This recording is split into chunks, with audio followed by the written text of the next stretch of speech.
দাদু একদম ওই উকিল স্যারকে পছন্দ করে না, না? ওটা করবেই বা কি করে? কিছু মনে করো না দিদা, তোমার নাতি কার্তিক ঠাকুরের মতো দেখতে হলে কি হবে? একেবারে খেচু গোপাল, সারাক্ষণ খ্যাচ খ্যাচ খ্যাচ খ্যাচ। এই না, জোনাকি বিশ্বাস বলেই বললো আর কি। আমার নাতির সম্বন্ধে একদম যাতা কথা বলবে না বলে দিচ্ছি। কেন বলবো না? পিঠের ছাল চামড়া গুটিয়ে একবার দাঁড়াতো। এর চেয়ে নিজের ছেলেদের পিঠের ছালটা তুলে নিলে ভালো হতো বোধ হয়। যাকে যাকে এই যে মেয়েটা কি নাম, জোনাকি। জোনাকি যাকে বিশ্বাস করা যায় বলে দাবি করছে, ওকে বলে দিও এই বাড়িতে ওকে আমি থাকতে দিয়েছি, ঘরে ঢুকতে দিইনি। ও বারান্দায় শোবে, বুঝেছ? ওমা, সে কি কথা? আমাদের নীলুর চেনা বারান্দায় কোথায় থাকবে? চুপ কর, হচ্ছে না।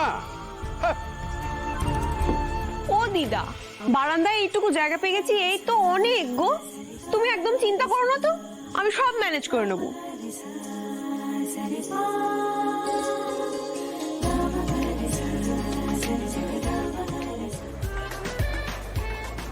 দিদি ভাই, পার্টি তো শুরু হয়ে গেছে, এখন শুধু অ্যাডভোকেট রায়ের আসার বাকি। ওনার সঙ্গে সঞ্জুও চলে আসবে। কিন্তু দিদি ভাই দেখো, এখনো ধ্রুব এলো না। কোথায় ধ্রুব? কি বলবো প্রমিলা, ছেলে কি বাইরে যাওয়ার সময় বলে যায় সে কোথায় যাচ্ছে, কেন যাচ্ছে? বৌদি, ধ্রুবকে বোঝাও। দেখো, দাদার এই যে বার্থডে পার্টিটা হয়, এটা তো শুধু দাদার জন্মদিন উৎসব পালন নয়। এই ধরনের পার্টিতেই তো সিনিয়র জাজ অ্যাডভোকেটদের সঙ্গে মেলামেশা করার সুযোগটা পাবে। না আমি বুঝি, যার বাবা রিটায়ার্ড জাজ, তার ছেলে নাকি কেসের জন্য বসে থাকে, কেস হেরে যায়। কি বলি বলো তো মেজো ঠাকুর, ওকে তো জানোই, খুব জেদ। বাবার সাহায্য না নিয়ে নিজের পায়ে দাঁড়াতে চায়। অতীন। হ্যাঁ দাদা। হ্যাঁ, রঘু আসছে, একটু ট্রাফিকে আটকে গেছে। আচ্ছা, ওর পছন্দের ব্র্যান্ডটা রাখা আছে কিনা তুই দেখে নিয়েছিস? জানিসই তো, অ্যাডভোকেট সাহেব পার্টিকুলার ব্র্যান্ড ছাড়া খায় না। ওটা আমি দেখে নিয়েছি, যেটাই আমি দেখে নিচ্ছি। দেখেছি।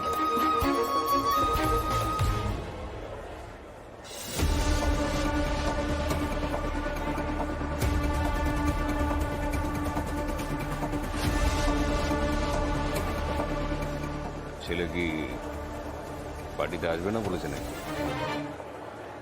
রঘুর মেয়ে সঞ্জনা এসে তো খোঁজ করবে তখন। আচ্ছা, কি চাইছে বলো তো তোমার ছেলে? সবার সামনে ওর বাবা অপদস্থ হোক?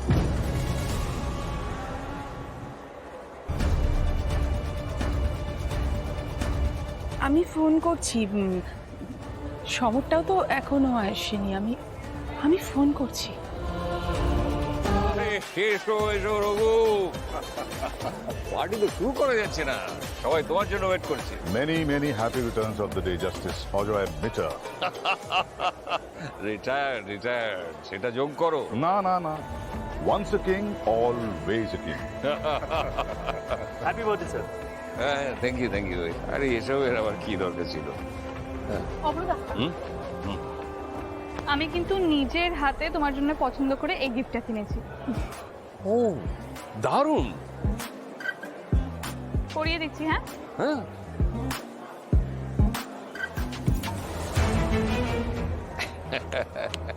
থ্যাংক ইউ বেটা, খুব সুন্দর হয়েছে। প্রত্যেকবার এমন কাণ্ড করে যে কিছু বলার থাকে না। আরে এরকম গিফট কেউ দেয়? ও তো দেবেই। অজয়, কোর্ট চত্বরে তোমাদের বন্ধুত্বের কথা সবাই জানে, এরকম গিফট তো দেওয়া যায়, তাই না? আচ্ছা, তোমার ছেলে কোথায়? তাকে দেখতে পাচ্ছি না। আর শুনলাম সে রঘুর এগেনস্টে একটা পেঁচালো কেস নিয়েছে।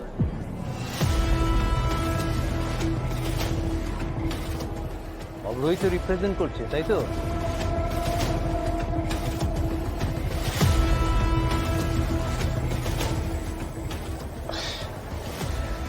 চৌধুরী সাহেব, আমাদের বন্ধুত্বের জন্য অনেকের চোখ টাটায় আমি জানি, কিন্তু সেই সব কথা ওপেনলি এখানে বললে তো আবার বিপদ, মানে পার্টির আনন্দটা নষ্ট হয়ে যাবে, তাই না? হুম?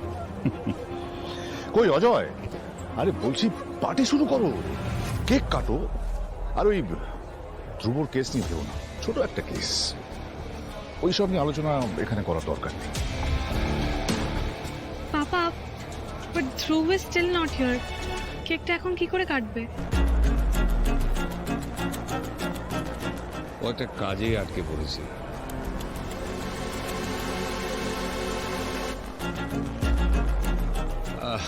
বরং আমরা কেকটা কেটে ফেলি, রঘুর তো আবার সময় ধরে সবকিছু শেষ করতে হয়।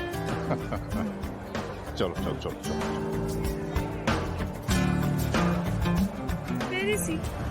আমি বাড়িতে আসবো সেটা জানার সাথেও হি ইজ নট হিয়ার।